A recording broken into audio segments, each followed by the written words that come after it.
simplify completely and express in terms of positive exponent. So our answer should not contain a negative exponent. So first we need to know how to change the sign of an exponent. So the rule for that is very simple. If we move a factor in the numerator, like a to the negative nth power, to the denominator, then the sign of the exponent will change. So we get 1 over a to the nth power. And the other way around, so if we move a factor in the denominator, like um, negative nth power,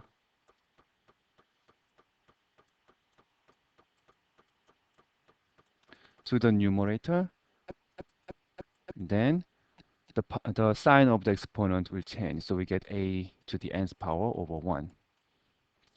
And here n can be either positive or negative. So using this rule, we can write the base of the exponent given in a simpler way. So 6x to the negative second, y to the fifth over 2z to the negative 11th power becomes this.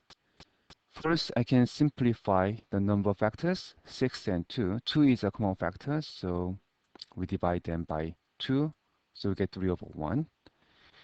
And I want to move this g to the negative 11th power to the numerator. So then we get 3 x to the negative second, y to the fifth, and z to the positive 11th power, because I moved the factor from the denominator to the numerator, and over 1, right?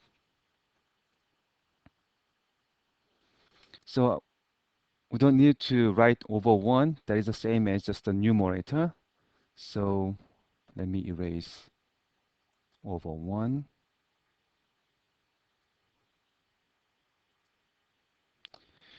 And we raise this base to the negative third power. So we raise this to the negative third power. Now we have to simplify this exponent. So we have a rule for that, right? That is product rule. So the product rule says if we raise a times b to the nth power, then that is equal to a to the nth power times b to the nth power. So we raise each of the factors in the base to the nth power. But our exponent, the base of our exponent has 4 factors, 3, x to the negative second, y to the fifth, z to the 11th. So what do? We expand this identity, this rule, to this. The base has 4 factors, a, b, c, and d. So the product of these 4 factors, and it is raised to the nth power.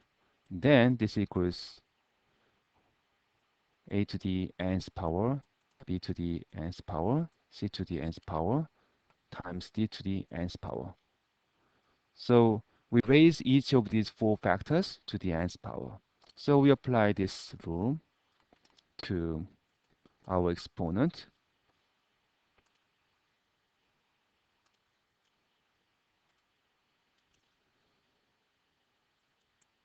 So we raise the first factor 3 to the negative third power. And second factor x to the negative second to the negative third power.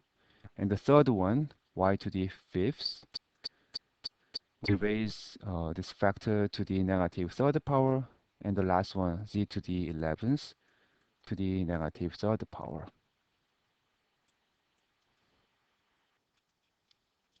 Now we simplify each of these four factors using power rule. The power rule is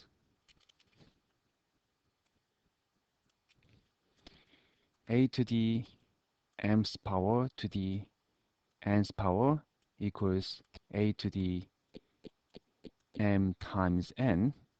So we multiply these powers.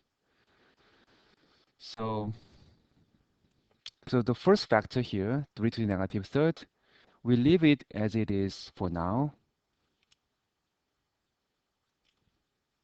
3 to the negative third. And the second factor, x to the negative second to the negative third, becomes x to the negative 2 times negative 3, which is positive 6. So x to the 6th power. And the third factor, y to the fifth to the negative third. So we multiply 5 and negative 3. So we get y to the negative 15th power. The last one is z to the 11 times negative 3. So we get z to the negative 33rd power,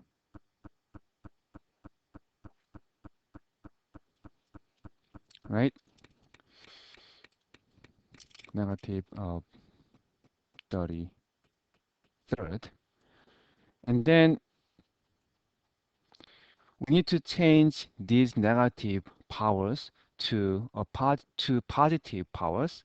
So we think of this expression as a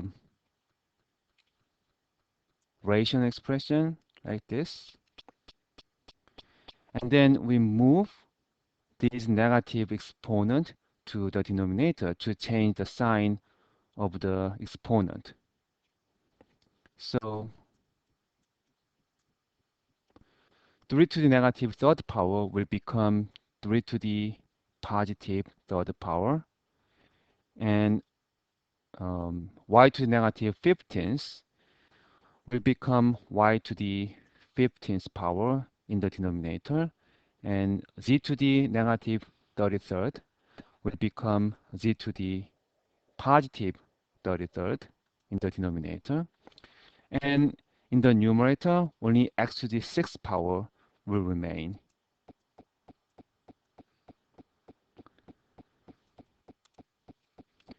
Now then, this expression has no negative exponent, and there is no common factor between the numerator and the denominator, so it's simplified. So this is the answer.